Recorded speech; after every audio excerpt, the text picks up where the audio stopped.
Waalaikumsalam.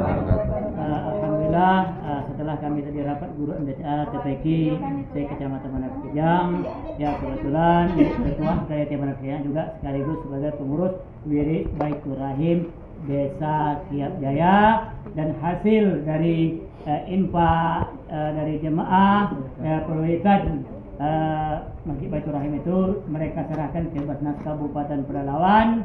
Semoga ini berkah dan itu akan disalurkan untuk kegiatan keumatan, perwiritan, fakir miskin dan lain sebagainya. Dan kami doakan semoga orang yang berimpak bersedekah ini dipanjangkan umurnya oleh Allah SWT. Allah lapangkan pintu rezekinya. Walaupun ada penyakit, Allah angkat penyakitnya sebagai wasilah sedekah ini. Terima kasih Bu Hajah. Semoga wiridnya istiqomah selalu.